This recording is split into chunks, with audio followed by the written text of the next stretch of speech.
বন্ধুরা, আজ আমরা এনেছি এক ছোট্ট পাখির শিবরাত্রির গল্প। অনেকদিন আগেকার কথা। শান্তিপুর নামের একটা ছোট্ট গ্রাম ছিল। ওই গ্রামে শেঠ আর শেঠানি থাকতেন, যাদের কাছে ধন দৌলতের অভাব ছিল না। দুজনে কখনোই পূজা পাঠ আর দান পুণ্য কিছুই করতেন না। একদিন একটা ছোট্ট পাখি বাসা বানানোর উদ্দেশ্যে উড়ে এলো আর শেঠ শেঠানির আঙিনায় পৌঁছলো। ওদের বাগানে একটা বড় গাছ ছিল। পাখি ওই গাছেই একটা বাসা বানালো আর ওখানে থাকতে শুরু করলো। এবার ওই পাখি খাবারের জন্য শেঠানির বাড়ির দিকে তাকিয়ে থাকলো। যখন বেশ কিছুদিন শেঠানির বাড়ি থেকেও কিছু খাবার পেল না, তখন আশেপাশের বাড়ি থেকে ও দানা খেতে শুরু করলো। একদিন পাখি ভাবলো, কি কারণ থাকতে পারি যে এত বড় বাড়ি থেকে আমাকে এক দানাও খাবার দেয় না। এই ভেবে ওই পাখি শেঠ শেঠানির বাড়ির ছাদে এসে বসলো। ও শেঠ শেঠানিকে কথা বলতে শুনলো। কি জানি কি পাপ করেছি আমরা, যে আমাদের বংশ বিস্তার করার জন্য একটা বাচ্চা হলো না আমাদের। এই বলে শেঠানি কাঁদতে শুরু করে। এইসব দেখে আর শুনে পাখির মনে ওদের প্রতি সহানুভূতি জন্মায়। এবার রোজ পাখিটা শেঠজির বাড়ির ছাদে গিয়ে বসে আর ওদের কথা শোনে। ও বুঝতে পেরে গেছিল যে শেঠ শেঠানি বাচ্চা না হওয়ার কারণে অত্যন্ত দুঃখী থাকে। ওদের দুঃখ দেখে পাখির মন একেবারে গলে গেল আর ও ভাবল, আমার এমন কিছু করা উচিত শেঠানিজি যাতে সন্তান জন্ম দিতে পারেন। একদিন ওই পাখি মন্দিরের সামনে দানা খাচ্ছিল। তখনই ও পূজারীকে বলতে শুনল, ফাল্গুন মাস শুরু হয়ে গেছে। কৃষ্ণপক্ষের চতুর্থীর দিন মহাশিবরাত্রি আছে। এদিন ভোলানাথকে সত্যিকারের ভক্তি করলে ভোলানাথ প্রসন্ন হন আর সব মনোকামনা পূর্ণ করেন। পাখির মনে বিচার এলো, এটাই সঠিক সুযোগ। শেঠানির মনোকামনা তাহলে পূরণ হবে। ও স্থির করে যে এই শিবরাত্রির ব্রত ও অবশ্যই রাখবে। যেদিন মহাশিবরাত্রির দিন এলো, পাখি নিজের যাত্রা কৈলাস পর্বতের দিকে করল। ছোট্ট পাখি ক্ষুধার্ত তৃষ্ণার্ত হয়েও উড়তে থাকলো এবং শেষ পর্যন্ত কৈলাস পর্বতে পৌঁছে গেল। কৈলাসে পৌঁছে শিব ঠাকুর আর মাতা পার্বতীকে দেখে ওই ছোট্ট পাখি ওখানেই অজ্ঞান হয়ে গেল। মাতা পার্বতী পাখিটাকে নিজের কোলে তুলে নিলেন আর বললেন, পাখি তোমার কি হয়েছে? তুমি কৈলাসে কি করে এলে? মা, আমি একটা ছোট্ট গ্রামে থাকি, যেখানে একটা শেঠ আর শেঠানি থাকে। ওরা নিঃসন্তান, তাই ওরা খুব দুঃখী থাকে। আমি ওই শেঠানিকে দুঃখে কাতরাতে দেখতে পারবো না। শেঠ শেঠানির সন্তান প্রাপ্তির জন্য আমি এখানে কৈলাসে উড়ে এসেছি। পাখিটির বিনম্র আর সুন্দর কথা শুনে দেবী পার্বতীর মন গলে গেল। উনি মহাদেবকে বললেন, স্বামী, শেঠ শেঠানির সন্তানের যোগ রয়েছে? পার্বতী, শেঠ শেঠানির সন্তান যোগ নেই, কারণ ওনারা কোনোদিন কোনো দান পুণ্য পূজা পাঠ ভগবদ্গীতা পাঠ কিছুই করেননি, তাই ওরা সন্তানহীন।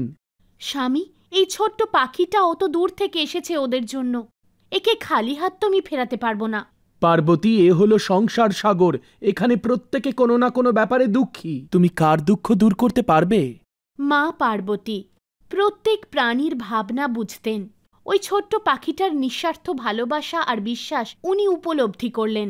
উনি দেবাদিদেবকে বললেন, এই পাখিটা অনেক দূর থেকে অনেক আশা নিয়ে এখানে এসেছে, আমি ওকে খালি হাতে ফেরাতে পারবো না। শিব ঠাকুরও পাখির এই নিঃস্বার্থ ভালোবাসা দেখে সম্পূর্ণ গলে গেলেন। উনি বললেন যে, আমি এর শুদ্ধ হৃদয় আর স্বচ্ছ ভক্তিতে প্রসন্ন হয়েছি। আমি বরদান দিচ্ছি যে শেঠানির 9 মাসের মধ্যে সন্তান প্রাপ্তি ঘটবে, কিন্তু সন্তান প্রাপ্তির পর ওনাকে পূজা পাঠ দান ধ্যান ভগবত ভক্তিতে মগ্ন হতে হবে। এই কথা শুনে পাখি খুব খুশি হয়ে গেল। ভোলানাথ আর পার্বতীর আশীর্বাদ নিয়ে ও ওখান থেকে চলে গেল। সময়ের সঙ্গে শেঠ আর শেঠানির বাড়িতে আনন্দের বন্যা বয়ে গেল। যখন পাখিটা শুনল যে শেঠানি গর্ভবতী হয়ে পড়েছে, ওর খুব আনন্দ হলো। 9 মাস পর শেঠানি একটা খুব সুন্দর আর সুস্থ বালকের জন্ম দিল আর ওদের বাড়ি আনন্দে ভরে উঠল।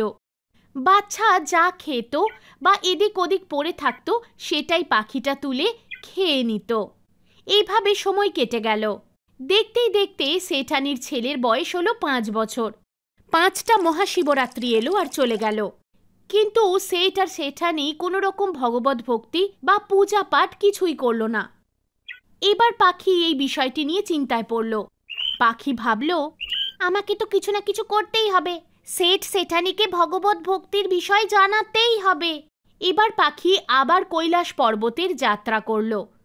বেশ কিছুদিন ওড়ার পর ও কৈলাস পর্বতে পৌঁছল। পাখিকে দেখে মা পার্বতী বললেন, এবার তোমার কি হয়েছে পাখি? সেঠ সেঠানির তো এখন সন্তানও হয়ে গেছে। তখন পাখি ভগবান শিব আর মাতা পার্বতীর কাছে প্রার্থনা করল আর বলল, একটা সমস্যা আছে।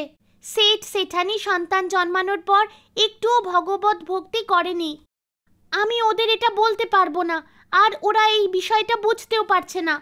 এই কাজটা করতে আমাকে সাহায্য করুন। মাতা পার্বতী তখন ভোলেনাথকে বললেন, পাখির কথা তো একদম ঠিক, কিন্তু ওরা তাহলে বুঝবে কি করে? তখন পাখি বলল যে আপনারা দুজন ওকে এটা বোঝান যে ওরা ওদের জীবনে কত বড় ভুল করছে। মাতা পার্বতী আর ভগবান শিব পাখির কথা শুনে খুশি হয় আর একটা যোজনা তৈরি করে। ওরা স্বয়ং সাধু আর সাধুর পত্নীর বেশ ধরে সেঠ আর সেঠানির বাড়িতে যায় আর ওদের কাছে ভোজন গ্রহণ করার ইচ্ছা প্রকট করেন। এই শুনে সেঠ আর সেঠানি বাহানা খুঁজতে শুরু করে দেয়, চারদিকে তাকাতে থাকে। সেই সময় ওদের ছোট্ট পুত্র বাইরে আসে আর শিব পার্বতীর রূপে আসা অতিথিদের হাত ধরে ভেতরে নিয়ে যায় আর ভোজন গ্রহণ করার আমন্ত্রণ দেয়। নিজের পুত্রর নিঃস্বার্থ ভালোবাসা দেখে সেঠানিও নিজের মনকে বোঝায়, শিব আর পার্বতীকে ভোজন প্রদান করে। ভোজনের পর যখন শিব আর পার্বতী বিদায় নেয়, তখন সেঠ আর সেঠানি বিনম্রতার সঙ্গে বলে, যদি আমাদের কোনো ভুল হয়ে থাকে আমাদের মাফ করবেন। তখন ভোলানাথ ওকে বলে, তুমি বাস্তবে একটা বড় ভুল করছো। এই শুনে সেঠানি চিন্তিত হয়ে পড়ে আর জিজ্ঞাসা করে, আমরা কি ভুল করছি? তুমি কি ভাবছো এই সন্তান তোমাদের ভাগ্যে আদৌ ছিল? এ তো এক ছোট্ট পাখির ভক্তির ফল যা তোমরা পেয়েছো।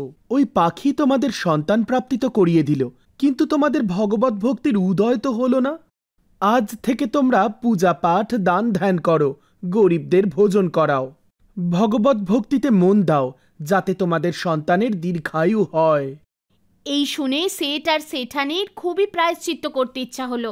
এবার ওদের দুজনের মনে ভগবত ভক্তির প্রদীপ জ্বলে উঠেছিল। ওরা দুজনে খুব পূজা পাঠ করতে থাকে আর প্রভুর গুণগান করতে থাকে। এরপর যখন আবার ফাগুন পূর্ণিমার শিবরাত্রি আসে, তখন স্বামী স্ত্রী মিলে শিবরাত্রির ব্রত করে, সমস্ত বিধি বিধান সমস্ত সম্পূর্ণ করে আর ভগবানের আশীর্বাদ পায়।